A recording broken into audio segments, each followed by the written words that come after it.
25년 경찰 1차 형사법 기출 지문 정리. 1. 대법원 양형위원회가 설정한 양형기준이 발효하기 전에 공소가 제기된 범죄에 대하여 위 양형기준을 참고하여 형을 양정하더라도 피고인에게 불리한 법률을 소급하여 적용한 것으로 볼 수는 없다. 2. 형벌법규는 문헌에 따라 엄격하게 해석 적용하여야 하고 피고인에게 불리한 방향으로 지나치게 확장 해석하거나 유추 해석하여서는 아니 되나 형벌법규의 해석에 있어서도 가능한 문헌의 의미 내에서 당의 규정의 입법 취지와 목적 등을 고려한 법률 체계적 연관성에 따라 그 문헌의 논리적 의미를 분명히 밝히는 체계적 논리적 해석 방법은 그 규정의 본질적 내용에 가장 접근한 해석을 위한 것으로서 죄형 법정주의의 원칙에 부합한다. 3. 소추조건 또는 처벌조각 사유인 형면제 사유에 관하여 범위를 제한적으로 유추 적용하면 행위자의 가벌성의 범위가 확대되어 행위자에게 불리하고 이는 가능한 문헌의 의미를 넘어 범죄 구성 요건을 유추 적용하는 것과 같은 결과를 초래하므로 죄형 법정주의의 파생원칙인 유추해석 금지의 원칙을 위반하여 허용될 수 없다. 4. 죄가 되지 않던 행위를 구성 요건의 신설로 포괄일죄의 처벌 대상으로 삼는 경우 신설된 포괄일죄의 처벌법규가 시행되기 이전의 행위에 대하여는 신설된 법규를 적용하여 처벌할 수 없다. 5. 범죄 후 법률이 변경되어 그 행위가 범죄를 구성하지 않게 된 경우 입법자가 법률의 변경 이후에도 종전 법률 위반 행위에 대한 형사처벌을 유지한다는 내용의 경과 규정을 따로 두지 않는 한 그대로 적용되어야 한다. 6. 우리나라 사람이 외국에서 도박을 한 경우 형법 제3조는 형법의 적용 범위에 관한 속인주의를 규정하고 있으므로 도박죄를 처벌하지 않는 외국 카지노에서의 도박이라는 사정만으로 그 위법성이 조각된다고 할 수 없다. 7.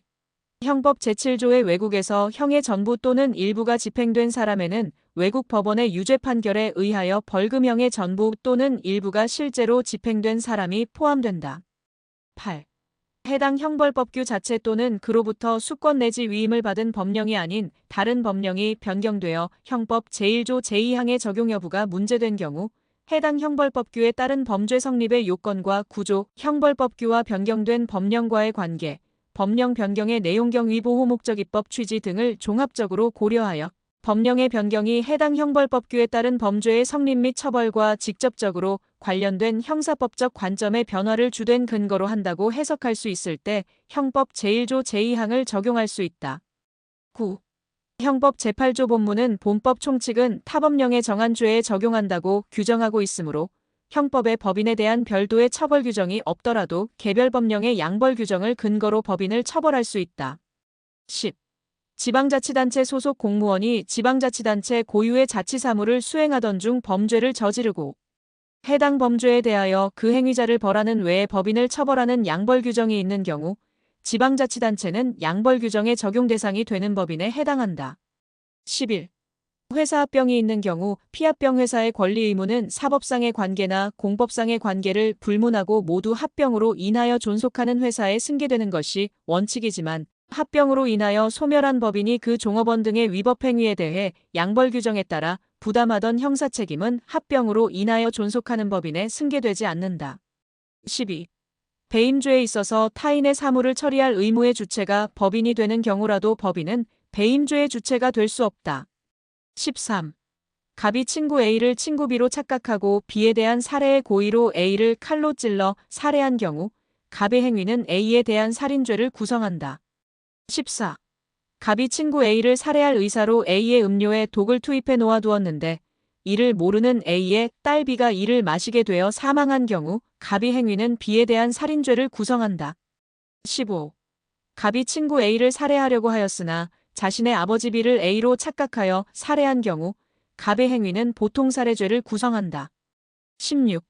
갑은 친구 A를 살해할 의도로 A의 머리를 쇠파이프로 가격하여 정신을 잃게 하였는데 A가 죽은 것으로 오인한 갑이 증거를 인멸할 목적으로 A를 바다로 던졌고 이로 인해 A가 익사한 경우 갑의 일련의 행위는 A에 대한 살인죄를 구성한다. 17. 갑이 A의 얼굴을 주먹으로 수회 때리는 등 무차별적으로 폭행하여 상해를 가하자 A가 갑의 계속된 폭행을 피하려고 도로를 건너 도주하다가 차량에 치여 사망한 경우 갑의 위 상해 행위와 A의 사망 사이에는 상당인과 관계가 있다. 18. 수련병원의 전문의 갑과 전공의 을이 수직적 분업관계에 있는 경우 을에게 전적으로 위임된 것이 아닌 이상 갑은 자신이 주로 담당하는 환자에 대하여 을이 하는 의료 행위의 내용이 적절한 것인지 여부를 확인하고 감독하여야 할 업무상 주의 의무가 있고, 만약 이와 같은 업무상 주의 의무를 소홀히 하여 환자에게 위해가 발생하였다면 은 그에 대한 과실 책임을 면할 수 없다. 19.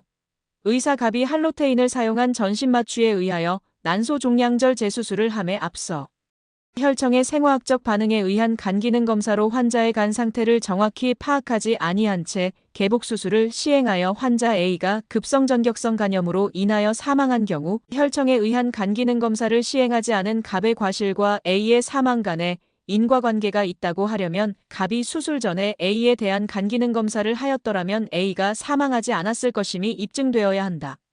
20. 골프 경기의 경기 보조원은 그 업무의 내용상 기본적으로는 골프채의 운반 이동 취급 및 경기에 관한 조언 등으로 골프 경기 참가자를 돕는 역할을 수행하면서 아울러 경기 진행 도중 위와 같이 경기 참가자의 행동으로 다른 사람에게 상해의 결과가 발생할 위험성을 고려해 예상할 수 있는 사고의 위험을 미연에 방지하기 위한 조치를 취함으로써 경기 참가자들의 안전을 배려하고 그 생명신체의 위험을 방지할 업무상 주의 의무를 부담한다. 21. 부작위에 의한 방조는 방조범에게 보증인 의무가 인정된다면 가능하고, 부작위범 사이의 공동정범도 다수의 부작위범에게 공통된 의무가 부여되어 있고 그 의무를 공통으로 이행할 수 있을 때에는 가능하다. 22. 부진정 부작위범의 경우 자귀 의무는 법령, 법률행위, 선행행위로 인한 경우는 물론 기타 신의성실의 원칙이나 사회상규 혹은 조리상 자귀 의무가 기대되는 경우에도 인정된다. 23.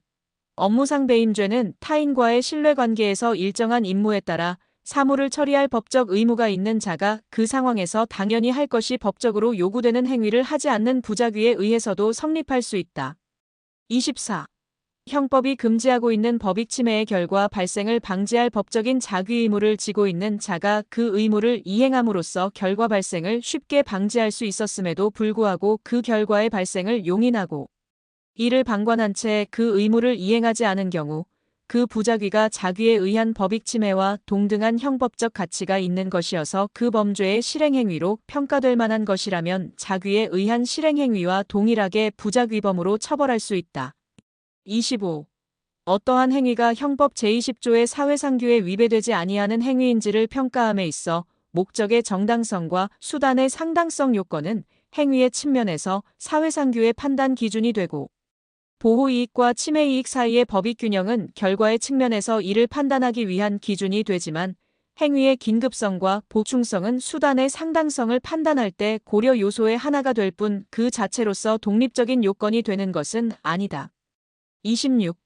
갑은 자신의 토지에 인접하여 있는 A 소유의 상가 건물의 건축법상 위법 요소가 존재함에도 A가 그와 같은 위법 요소를 방치 내지 조장하고 있을 뿐만 아니라 해당 건물의 건축 허가에 관한 관할관청의 행정행위의 하자가 존재한다는 이유로 상가의 통행로로 이용되고 있는 자신의 토지에 철주와 철망을 설치하고 포장된 아스팔트를 걷어냄으로써 통행로로 이용하지 못하게 하였는데 이는 자신의 소유권을 방해하는 사람들에 대한 방해배제의 청구권을 보전하기 위한 자구행위로 볼 수 없다. 27. A가 뒤에서 갑을 칼로 찌르려고 하던 찰나에 그 사실을 모르던 갑이 계속 따라오는 A에게 짜증이 나 상해의 고의로 A를 주먹으로 가격하여 상해를 가한 경우 위법성 조각 사유를 인정함에 있어 주관적 정당화 요소가 필요하다는 견해에 따르면 갑에게는 방위의사가 없어 행위불법은 인정되지만 결과불법이 결여되어 상해죄의 불능미수가 된다고 본다. 28. 침해 행위가 1단 기수에 이른 때에는 자기 또는 타인의 법익에 대한 침해 상황이 아직 종료되지 않았다고 하더라도 정당방위에서의 침해의 현재성을 인정할 수 있다. 29.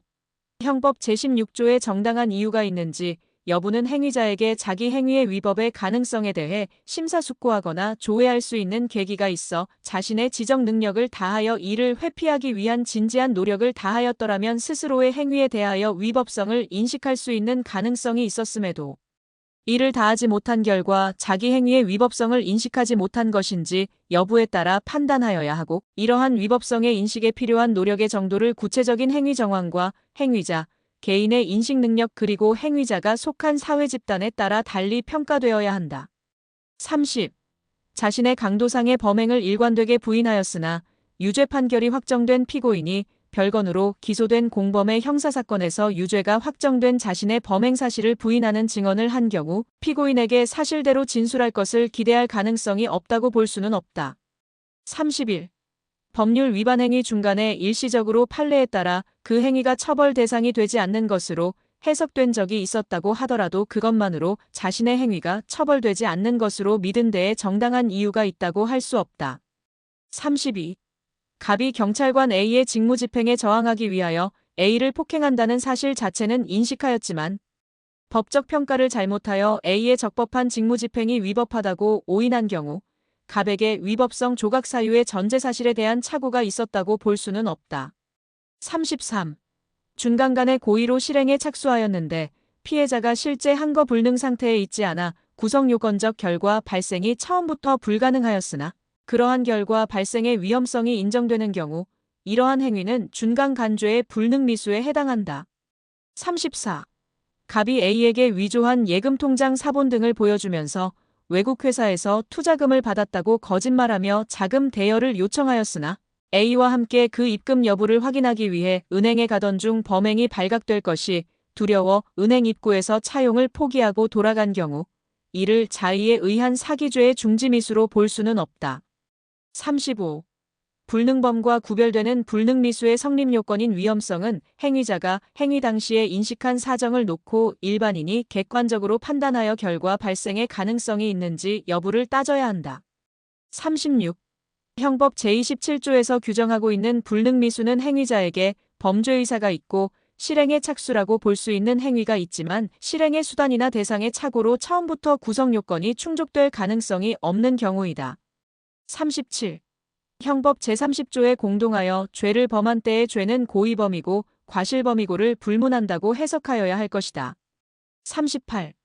자기 자신을 무고하기로 제3자와 공모하고 이에 따라 무고행위에 가담하였더라도 이는 자기 자신에게는 무고죄의 구성요건에 해당하지 않아 범죄가 성립할 수 없는 행위를 실현하고자 한 것에 지나지 않아 무고죄의 공동정범으로 처벌할 수 없다. 39. 공모자 중 구성요건 행위를 직접 분담하여 실행하지 아니한 사람도 공동가공의 의사와 그 공동의사에 의한 기능적 행위 지배를 통한 범죄 실행이라는 주관적 객관적 요건을 충족한다면 공모 공동정범으로서의 죄책을 지므로 배임 증제의 공모 공동정범이 다른 공모 공동정범에 의하여 수재자에게 재물 또는 재산상 이익이 제공되는 방법을 구체적으로 몰랐다고 하더라도 공모관계를 부정할 수 없다. 40.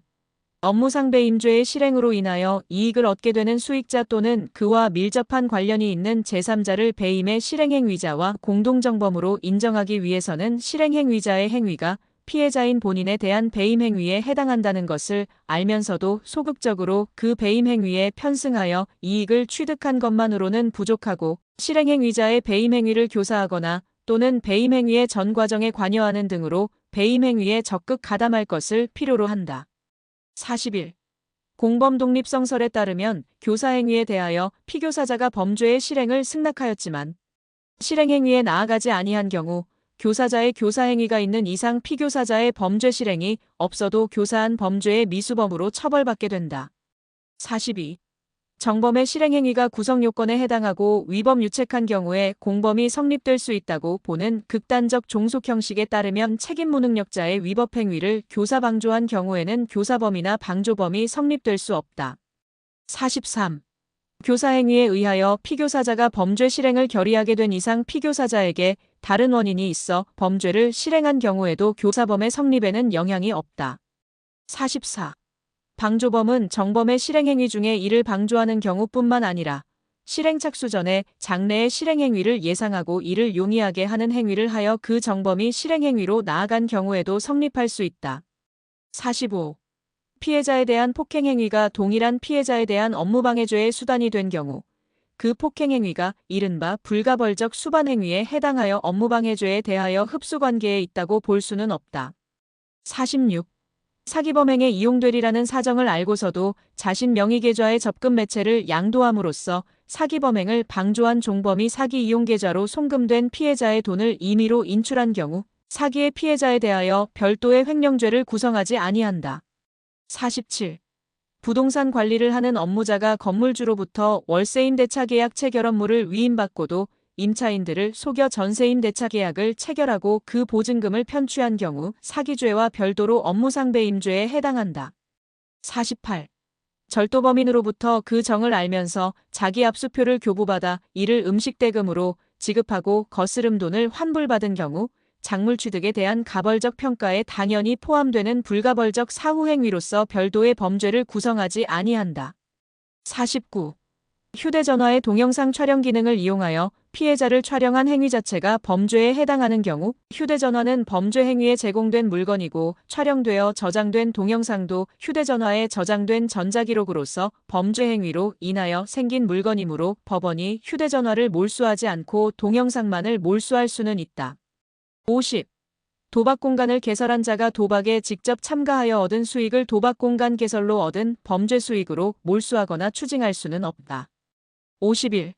정보통신망을 통하여 음란한 화상 또는 영상을 배포하고 도박 사이트를 홍보한 경우 위 웹사이트는 범죄 행위에 제공된 무형의 재산에 해당할 뿐 형법 제48조 제1항 제2호에서 정한 범죄 행위로 인하여 생하였거나 이로 인하여 취득한 물건에 해당하지 않으므로 피고인이 위 웹사이트 매각을 통해 취득한 대가는 형법 제48조 제1항 제2호, 제2항이 규정한 추징의 대상에 해당하지 않는다.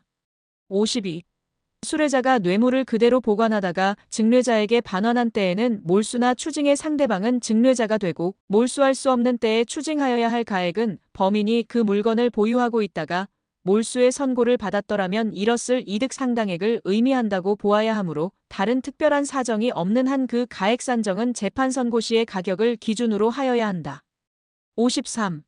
갑이 X주식회사가 특정 신문들의 광고를 편중했다는 이유로 기자회견을 열어 X회사에 대하여 불매운동을 하겠다고 하면서 특정 신문들에 대한 광고를 중단할 것과 다른 신문들에 대해서도 특정 신문들과 동등하게 광고를 집행할 것을 요구하여 이에 겁을 먹은 X회사의 의사결정권자에게 자사 인터넷 홈페이지에 X회사는 앞으로 특정 언론사에 편중하지 않고 동등한 광고 집행을 하겠다는 내용의 팝업창을 띄우게 한 경우 갑의 행위는 강요죄나 공갈죄의 수단으로서의 협박에 해당한다.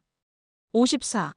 채권 추심 회사의 지사장 갑이 자신의 횡령 행위에 대한 민형사상 책임을 모면하기 위하여 회사 본사에 회사의 내부 비리 등을 관계기관에 고발하겠다는 취지의 서면을 보내는 한편 위 회사의 임원에게 전화를 걸어 위 서면의 내용과 같은 취지로 발언한 경우 갑의 행위는 협박죄를 구성한다. 55. 갑은 혼자 술을 마시던 중 X정당이 국회에서 예산안을 강행 처리하였다는 것에 화가 나서 공중전화를 이용하여 경찰서에 여러 차례 전화를 걸어 전화를 받은 각 경찰관에게 경찰서 관할구역 내에 있는 X정당의 당사를 폭파하겠다는 말을 한 경우 갑의 행위는 협박죄를 구성한다고 볼 수 없다. 56. 갑은 A의 장모가 있는 자리에서 서류를 보이면서 자신의 요구를 들어주지 않으면 서류를 세무서로 보내 세무조사를 받게 하여 A를 망하게 하겠다라고 말하여 A의 잔모로 하여금 A에게 위와 같은 사실을 전하게 하고 그 다음 날 A의 처에게 전화를 하여 며칠 있으면 국세청에서 조사가 나올 것이니 그렇게 아시오라고 말한 경우 갑의 행위는 협박죄를 구성한다. 57. 갑이 A의 집 뒷길에서 갑의 남편 B 및 A의 친척 C가 듣는 가운데 마을 사람들이 들을 수 있을 정도의 큰 소리로 A에게 저것이 징역 살다 온 전과자다라고 말한 경우 공연성이 인정된다. 58. 성명 불상자가 인터넷 땡땡일보 자유 게시판에 오늘 A 이틀 연속 어쩌고한 X일보 기자 면상이라는 제목으로 A가 작성한 기사들의 제목과 A의 사진, 이름이 나온 기자 정보란을 캡처한 게시물을 작성 게시하자. 갑이 그 게시물에 꼰대로 돌아가자면 어린 놈의 새끼가라는 댓글을 작성한 경우 갑에게는 모욕죄가 성립하지 않는다. 59.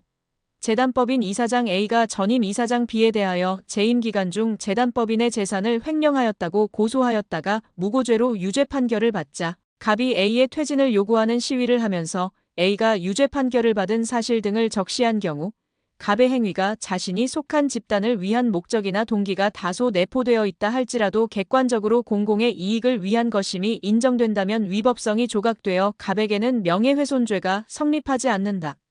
60. 갑은 대학교 동창인 A가 SNS에서 자신의 팔로우를 해제한 것에 불만을 가지고 있던 중 A가 친구들과 촬영한 사진이 포함된 글을 작성 게시한 것을 보고 거기에 와 인성 저런데 친구는 있으시네요. 잘 봤습니다. 안녕히 계세요라는 내용의 댓글을 게시하였다가 곧 삭제하였으나 A가 SNS에 댓글 미리 알림 기능을 통해 이를 알게 된 경우라도 갑에게는 모욕죄가 성립하지 않는다. 60일. 갑은 유부녀 A의 옛 애인인 B 행세를 하여 A와 1회 성관계를 가진 후 A에게 전화하여 B와의 성관계 사실을 폭로하겠다. 제3자가 성관계 당시 모텔 사진을 가지고 있다. 사진을 찍은 자가 성관계를 원하고 그에게는 수명의 부하들이 있다라는 등 A의 한 거를 현저히 곤란하게 할 정도로 협박하여 A를 간음하였으나 간음 당시에는 일체의 폭행이나 협박이 없었던 경우라도 갑의 행위는 강간죄가 성립한다. 62. 미용업체인 X회사를 운영하는 갑은 그 회사의 가맹점에서 근무하는 A를 비롯한 직원들과 노래방에서 회식을 하던 중 A를 자신의 옆자리에 앉힌 후 갑자기 A의 볼에 입을 맞추고 이에 A가 하지 마세요라고 하였음에도 계속하여 오른손으로 A의 오른쪽 허벅지를 쓰다듬은 경우 피해자가 즉시 항의하거나 반발하는 등의 거부 의사를 밝히는 대신 그 자리에 가만히 있었을지라도 갑의 행위는 강제추행죄를 구성한다. 63. 갑은 사람 및 차량의 왕래가 빈번한 도로에서 A에게 성적인 성질을 가지지 아니한 욕설을 하면서 어떠한 신체의 접촉도 없이 단지 자신의 바지를 벗어 성기를 보여준 경우 갑의 행위는 폭행 또는 협박으로 추행을 하였다고 볼 수 없다. 64. 갑은 자신의 주거지 방 안에서 사촌 관계인 A의 학교 과제를 도와주던 중 A의 왼손을 잡아 자신의 성기 쪽으로 끌어당겼고 이를 거부하고 자리를 이탈하려는 A의 의사에 반하여 A를 양팔로 끌어안은 다음 침대에 쓰러뜨린 후 A의 가슴을 만진 경우 갑의 행위는 성폭력 범죄의 처벌 등에 관한 특례법 위반죄를 구성한다. 65. 업무방해죄의 위력이란 사람의 자유의사를 제압 혼란케 할 만한 일체의 세력으로 유형적이든 무형적이든 묻지 아니하므로 폭력 협박은 물론 사회적 경제적 정치적 지위와 권세에 의한 압박 등도 이에 포함되고 현실적으로 피해자의 자유의사가 제압될 것을 요하지는 않는다. 66. 업무의 개시나 수행 과정에 실체상 또는 절차상 하자가 있더라도 사회생활상 도저히 용인할 수 없는 정도로 반사회성을 띠는 데까지 이르거나 법적 보호라는 측면에서 그와 동등한 평가를 받을 수밖에 없는 경우에 이르지 아니한 이상 업무방해죄의 보호 대상이 되는 업무에 해당한다. 67. 업무방해죄의 성립에는 업무방해의 결과가 실제로 발생할 것을 요하지 않지만 업무방해의 결과를 초래할 위험은 발생하여야 한다. 68. 어떤 행위의 결과 상대방의 업무에 지장이 초래되었다 하더라도 행위자가 가지는 정당한 권한을 행사한 것으로 볼 수 있는 경우에는 그 행위의 내용이나 수단 등이 사회통념상 허용될 수 없는 등 특별한 사정이 없는 한 업무방해죄를 구성하는 위력을 행사한 것이라고 할 수 없다. 69. 갑이 모텔에 투숙한 다음 날 객실에서 소란을 피우자 모텔 주인 A가 일일이 신고를 하고 12시가 퇴실 시간임을 안내하였음에도 여기는 범죄 현장이다. 국과수를 불러달라. 내가 피해자인데 내가 왜 나가냐? 니들이 경찰이냐? 등 횡설수설하며 퇴거에 불응하면서 퇴실 시간이 3시간 정도 지난 경우 갑의 행위는 퇴거 불응죄를 구성한다. 70. 지방의회 본회의 방청 중 회의 진행을 방해하고 퇴거 요구에 불응한 사건과 회의장에서 인화물질로 몸에 불을 붙이려다 미수에 그친 사건으로 지방의회 출입 제한 조치를 받은 갑이 며칠 뒤 의회 1층 출입구 앞에서 출입을 제지하는 방호요원들을 밀치면서 의회 청사 로비로 들어간 경우 갑의 행위는 건조물 침입죄를 구성한다. 71. 갑이 A에게 100m 이내로 접근하지 말 것 등을 명하는 법원의 접근 금지 가처분 결정이 있는 등 갑이 A를 방문하는 것을 A가 싫어하는 것을 알고 있음에도 임의로 A가 근무하는 사무실 안으로 들어간 경우 갑의 행위는 건조물 침입죄를 구성한다. 72.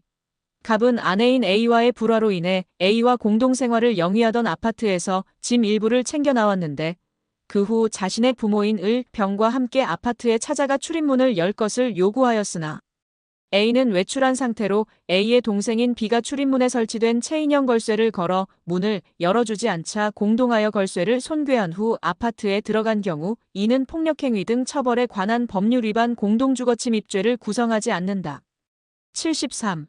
단순히 타인의 점유만을 침해하였다고 하여 절도죄가 성립하는 것은 아니나 재물의 소유권 또는 이에 준하는 본권을 침해하는 의사가 있으면 되고 반드시 영구적으로 보유할 의사가 필요한 것은 아니며 그것이 물건 그 자체를 영득할 의사인지 물건의 가치만을 영득할 의사인지를 불문한다. 74. 갑이 내연관계에 있던 A와 아파트에서 동거하다가 A의 사망으로 A의 상속인인 B와 C 소유에 속하게 된 부동산 등기권리증 등 서류들이 들어있는 가방을 위 아파트에서 가지고 나온 경우 B와 C가 위 아파트에서 전혀 거주한 사실이 없었고 A의 사망 후 갑이 가방을 위 아파트로부터 가지고 가기까지 B와 C가 갑에게 위 아파트 또는 위 가방의 인도 등을 요구한 일이 전혀 없었던 사정 등에 비추어 갑의 행위는 B와 C의 가방에 대한 점유를 침해하여 절도죄를 구성한다고 할 수 없다. 75. 야간에 불이 꺼져 있는 상점의 출입문을 손으로 열어보려고 하였으나 출입문의 하단에 부착되어 있던 잠금고 고리가 잠겨져 있어 열리지 않았는데 출입문을 발로 걷어차자 잠금 고리의 아래쪽 부착 부분이 출입문에서 떨어져 출입문과의 사이가 뜨게 되면서 출입문이 열려 상점 안으로 침입하여 재물을 절취한 경우 이는 형법 제331조 제1항에 정한 문이나 담 그 밖의 건조물의 일부를 손괴한 것에 해당하여 특수절도죄를 구성한다. 76. A가 운영하는 모텔 객실에 갑이 낮에 몰래 들어가 침입한 다음 머물러 있다가 그곳에 설치되어 있던 컴퓨터를 같은 날 야간에 절취한 경우 갑의 행위는 형법 제330조의 야간 주거 침입 절도죄를 구성하지 않는다. 77. 전문 건설업을 부정 등록한 무자격 건설업자 갑이 전문 공사를 하도급 받을 수 없었음에도 건설회사 담당자에게 이러한 사실을 숨기고 하도급 계약을 체결한 후 각 계약들에 따른 공사대금을 지급받은 경우 해당 공사의 하자나 시공상의 결함이 밝혀진 사실이 없고 도급받은 보수공사 또한 모두 정상적으로 준공된 것으로 보이는 사정 등이 있어 갑의 행위는 사기죄에서의 기망행위로 인한 재물의 편취에 해당한다고 보기 어렵다. 78.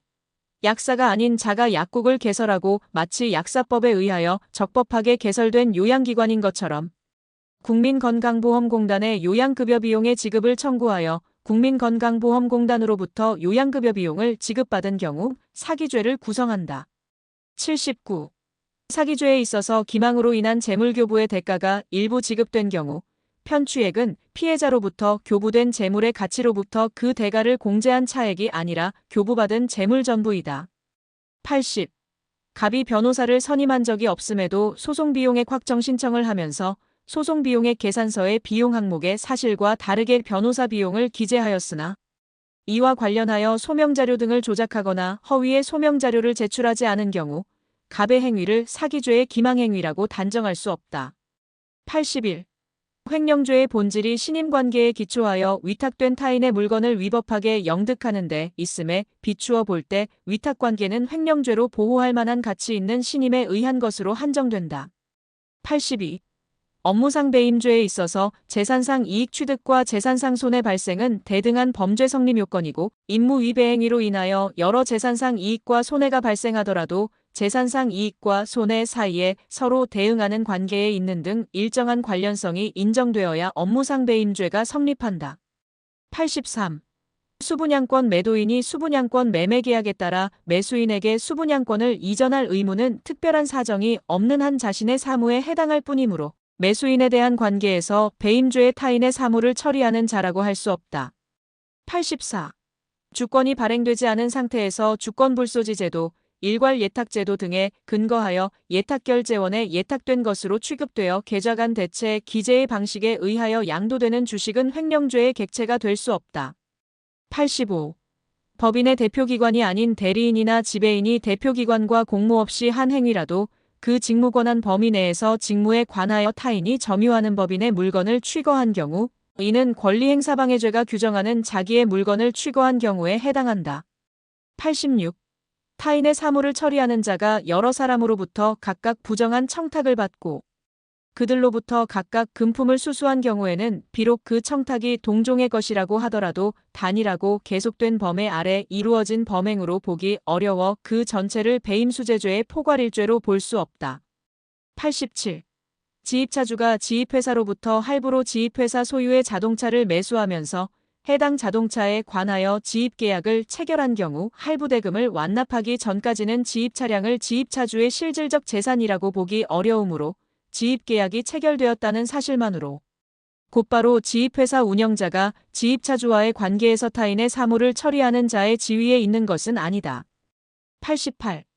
여론 형성에 상당한 영향을 미치는 언론사 논설 주간인 갑이 개인적 친분관계나 거래관계가 없던 X회사의 대표이사 을로부터 X회사미들에 대한 우호적인 여론 형성에 도움을 달라는 취지로 수천만 원 상당의 유럽 여행 비용을 제공받은 경우 이는 배임수재죄에서 말하는 부정한 청탁에 해당한다. 89. 건물의 임차인인 갑이 임대인 A에 대한 임대차 보증금 반환 채권을 B에게 양도하였는데도 A에게 채권 양도 통지를 하지 않고 A로부터 임대차 보증금을 수령한 후 개인적인 용도로 처분한 경우 특별한 사정이 없는 한 B에 대한 횡령죄는 성립하지 않는다. 90. 형법 제233조의 허위진단서 작성죄가 성립하기 위하여서는 진단서의 내용이 객관적으로 진실에 반할 뿐 아니라 작성자가 진단서 작성 당시 그 내용이 허위라는 점을 인식하고 있어야 하고 주관적으로 진찰을 소홀히 한다든가 착오를 일으켜 오진한 결과로 진실에 반한 진단서를 작성하였다면 허위진단서 작성에 대한 인식이 있다고 할 수 없으므로 허위진단서 작성죄가 성립하지 않는다. 91. 사문서 위조 및 동행사죄의 객체인 사문서의 거래상 중요한 사실을 증명하는 문서는 법률관계에 간접적으로만 연관된 의사표시 또는 권리의무의 변동에 사실상으로만 영향을 줄 수 있는 의사표시를 내용으로 하는 문서도 포함될 수 있다. 92. 갑은 특정 후보자에 대한 지지선언 형식의 기자회견을 위하여 서명부 양식을 작성하여 최소 목표치인 1만 명으로부터 서명을 받기 위해 노력했으나 별다른 성과가 없자 315명의 허무인 명의로 서명부 21장을 임의로 작성한 경우 이 서명부는 사문서 위조의 객체가 되는 문서라고 보기 어렵다. 93. 공무원이 공문서를 작성하는 과정에서 법령 등을 잘못 적용하거나 적용하여야 할 법령 등을 적용하지 아니한 잘못이 있다면 그 적용의 전제가 된 사실관계에 관하여 거짓된 기재가 없다면 허위공문서 작성죄가 성립할 수 없다. 94. 갑이 방화의 의사로 뿌린 휘발유가 인화성이 강한 상태로 사람이 현존하는 주택 주변과 A의 몸에 적지 않게 살포되어 있는 사정을 알면서도 라이터를 켜불꽃을 일으킴으로써 A의 몸에 불이 붙은 경우 외부적 사정에 의하여 불이 방화 목적물인 주택 자체에 옮겨 붙지 아니하였더라도 현존 건조물 방화죄의 실행의 착수를 인정할 수 있다. 95. 교통방해를 유발한 집회에 참가한 경우 참가 당시 이미 다른 참가자들에 의해 교통의 흐름이 차단된 상태였다면 비록 교통방해를 유발한 다른 참가자들과 암묵적 순차적으로 공모하여 교통방해의 위법 상태를 지속시켰다고 평가할 수 있다면 일반교통방해죄가 성립한다. 96. 형법 제188조에 규정된 교통방해에 의한 치사상죄는 결과적 가중범이므로 교통방해 행위가 피해자의 사상이라는 결과를 발생하게 한 유일하거나 직접적인 원인이 된 경우만이 아니라 그 행위와 결과 사이에 피해자나 제3자의 과실 등 다른 사실이 게재된 때에도 그와 같은 사실이 통상 예견될 수 있는 것이라면 상당인과 관계를 인정할 수 있다. 97. 갑이 피해자들을 기망하여 중고 차량을 불법으로 판매해 금원을 편취할 목적으로 무등록 중고차 매매 상사를 조직 운영하고 을, 병, 정 등과 사기 범행을 수행한다는 공동 목적 아래 정해진 역할 분담에 따라 행동하는 등 사기 범행을 반복적으로 실행하는 체계를 갖춘 결합체를 이루었다면 그 결합체는 형법 제114조의 범죄를 목적으로 하는 집단에 해당한다. 98. 공무원이 아닌 사람과 공무원이 공모하여 금품을 수수한 경우 각 수수자가 수수한 금품별로 직무 관련성 유무를 달리 볼 수 있다면 각 금품마다 직무와의 관련성을 따져 뇌물성 여부를 인정하여야 한다. 99. 공무원이 자신의 직무권 안에 속하는 사항에 관하여 실무 담당자로 하여금 그 직무 집행을 보조하는 사실행위를 하도록 한 경우 원칙적으로 직권 남용 권리 행사방해죄에서 말하는 의무 없는 일을 하게 한 때에 해당한다고 볼 수 없다. 100. 형법 제122조의 직무유기죄에서 직무를 유기한다는 것은 공무원이 법령, 내규 등에 따른 추상적 성실 의무를 게을리하는 일체의 경우를 말하는 것이 아니라 직장의 무단 이탈, 직무의 의식적인 포기 등과 같이 국가의 기능을 저해하고 국민에게 피해를 야기할 구체적인 가능성이 있는 경우만을 가리킨다. 101. 부하 직원으로부터 오락실을 단속하여 증거물로 오락기의 변조 기판을 압수하여 사무실에 보관 중임을 보고받아 알고 있는 경찰서 과장. 이 그 직무상의 의무에 따라 위 압수물을 인계하여 범죄 혐의의 입증에 사용하도록 하는 등의 적절한 조치를 취하지 않고 오히려 부하 직원에게 압수물을 돌려주라고 지시하여 오락실 업주에게 이를 돌려준 경우 작위범인 증거인멸죄만이 성립하고 부작위범인 직무유기죄는 따로 성립하지 않는다. 매기. 피의자 등이 수사기관에 대하여 허위사실을 진술하거나 피의사실 인정에 필요한 증거를 감추고 허위의 증거를 제출한 경우 수사기관이 충분한 수사를 하지 아니한 채 이와 같은 허위의 진술과 증거만으로 증거의 수집 조사를 마쳤다면 위계에 의한 공무집행방해죄가 성립된다고 할 수 없다. 103. X정당 국회의원 보좌관인 갑과 을이 소관 업무 회의를 위해 회의장에 출석하는 소속 위원들을 들여보내기 위하여 출입문을 위법하게 막고 있는 국회 경위들을 밀어내는 과정에서 옷을 잡아당기거나 밀치는 등의 행위를 한 경우 갑과 을의 행위는 공무집행방해죄에 해당하지 않는다. 104.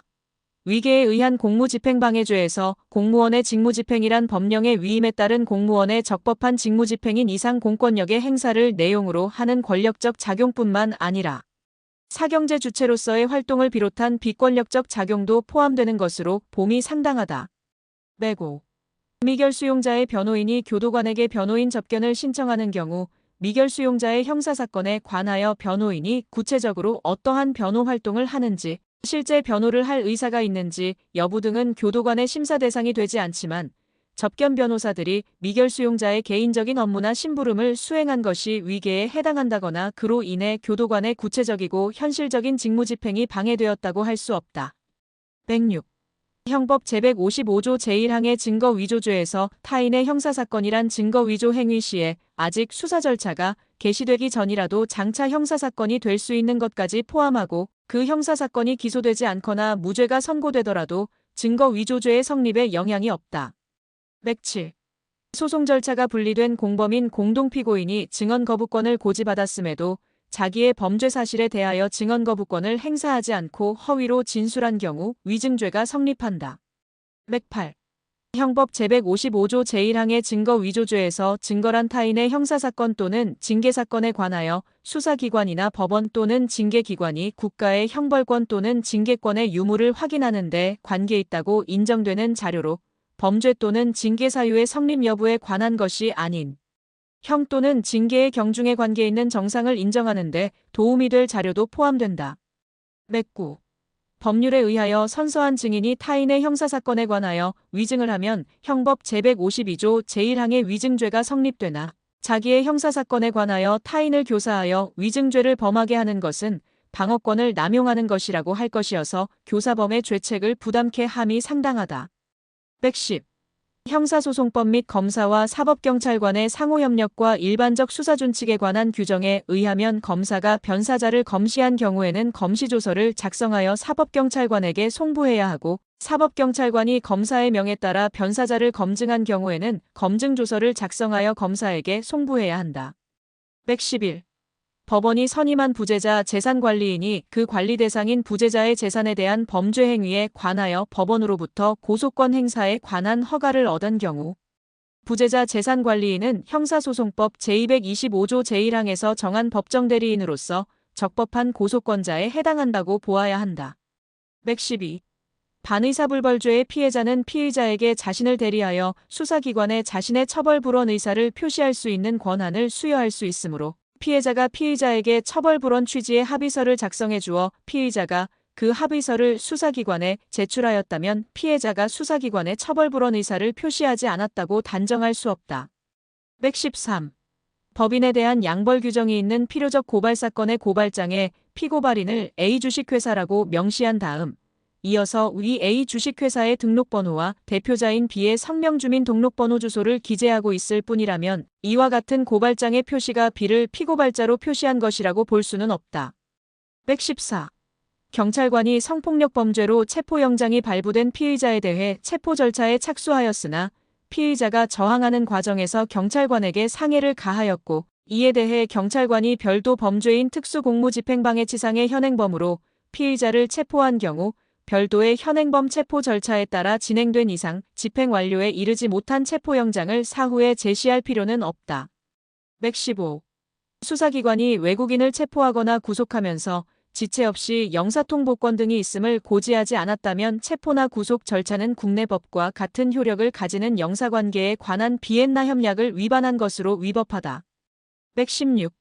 현행범으로 체포된 피의자에 대한 구속영장의 제시와 집행이 비록 그 발부 시로부터 정당한 사유 없이 시간이 지체되어 이루어졌다면 구속영장이 그 유효기간 내에 집행되었다고 하더라도 위기간 동안의 체포 내지 구금 상태는 위법하다.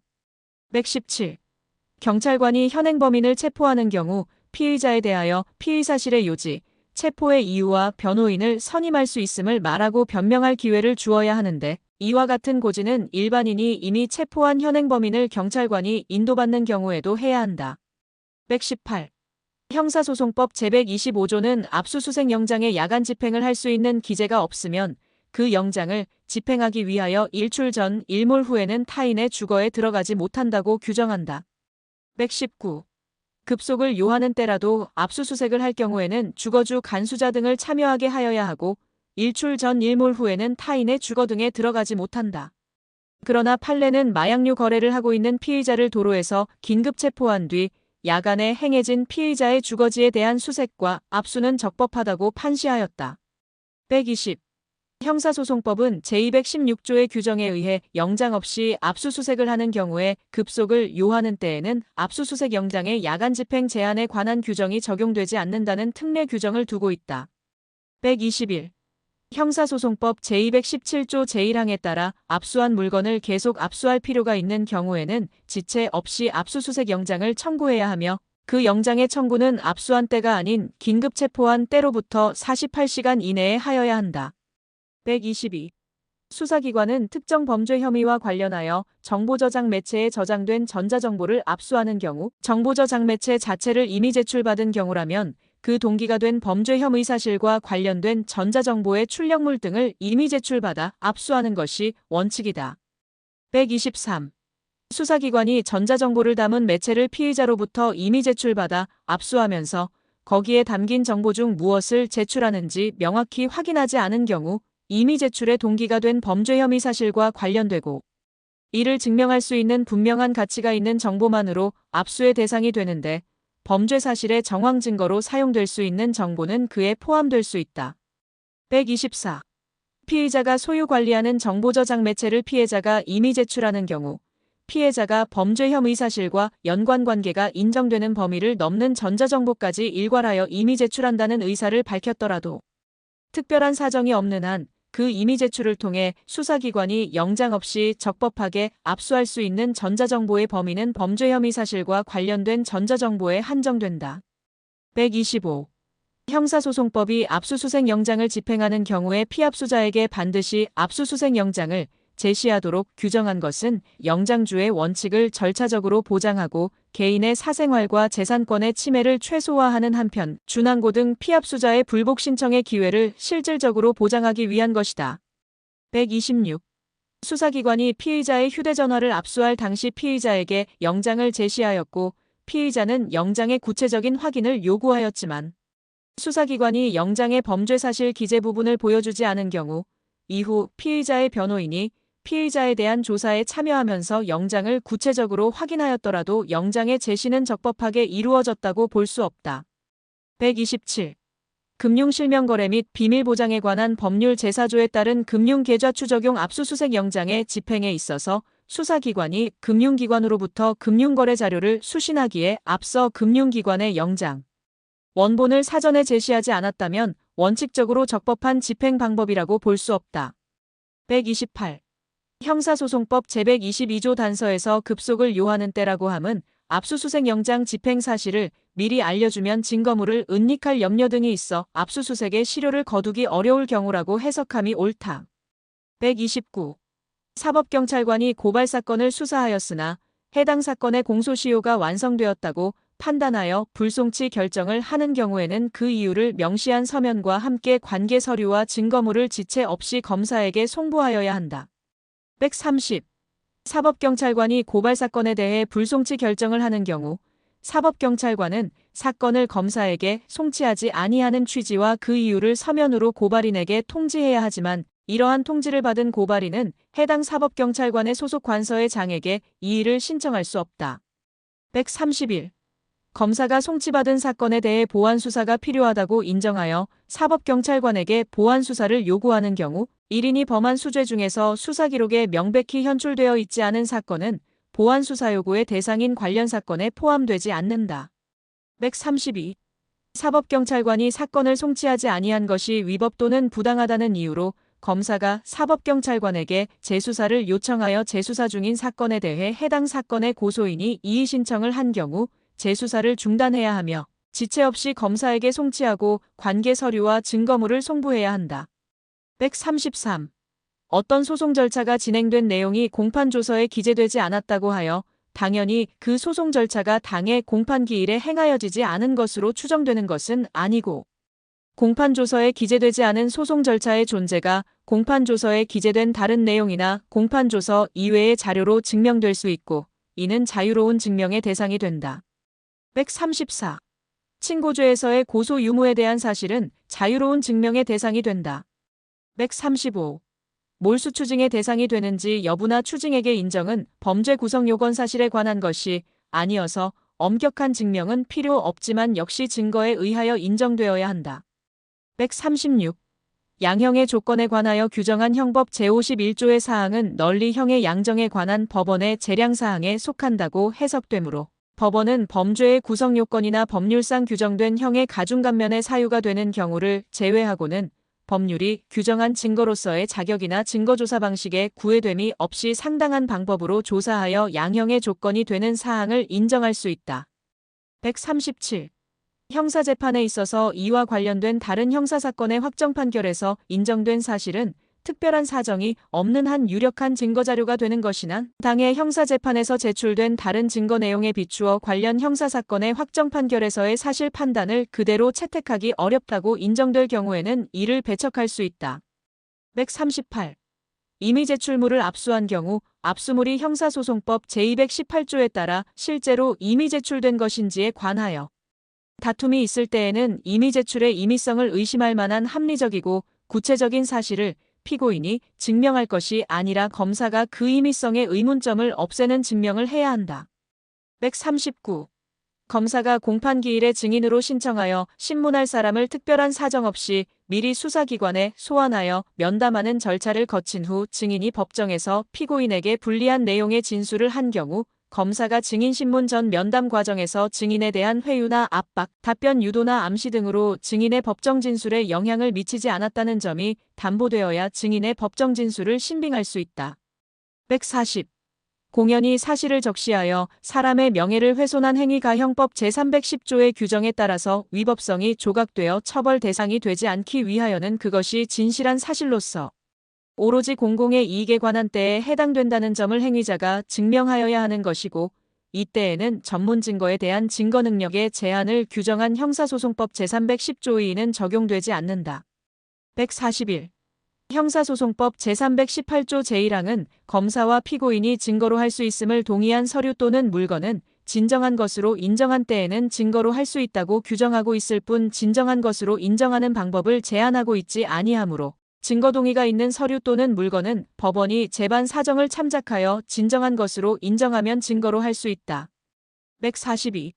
개개의 증거에 대하여 개별적인 증거 조사 방식을 거치지 아니하고 검사가 제시한 모든 증거에 대하여 피고인이 증거로 함에 동의한다는 방식으로 이루어진 것이라 하여도 증거 동의로서의 효력을 부정할 이유가 되지 못한다. 143. 증거 동의의 의사표시는 증거조사가 완료되기 전까지 취소 또는 철회할 수 있으나 일단 증거조사가 완료된 뒤에는 취소 또는 철회가 인정되지 아니하므로 제1심에서 한 증거 동의를 제2심에서 취소할 수 없고 일단 증거조사가 종료된 후에 증거 동의의 의사표시를 취소 또는 철회하더라도 취소 또는 철회 이전에 이미 취득한 증거 능력이 상실되지 않는다. 144. 변호인은 피고인을 대리하여 증거 동의에 관한 의견을 낼 수 있을 뿐이므로 피고인의 명시한 의사에 반하여 증거로 함에 동의할 수는 없다. 145.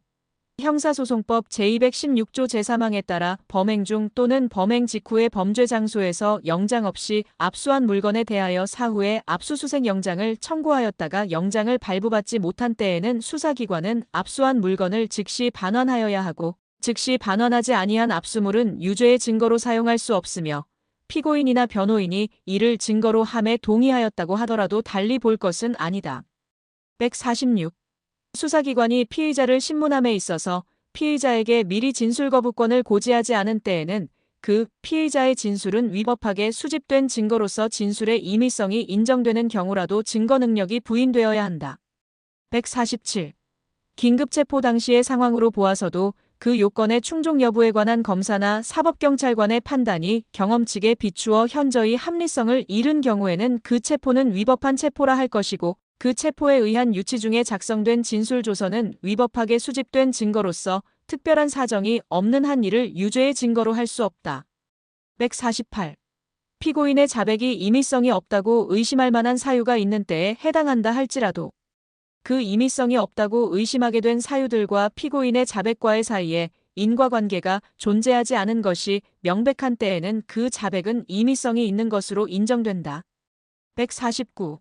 형사소송법 제218조를 위반하여 소유자, 소지자 또는 보관자가 아닌 자로부터 임의로 제출받은 물건을 영장 없이 압수한 경우 그 압수물 및 압수물을 찍은 사진은 이를 유죄 인정의 증거로 사용할 수 없는 것이고 피고인이나 변호인이 이를 증거로 함에 동의하였다고 하더라도 달리 볼 것은 아니다.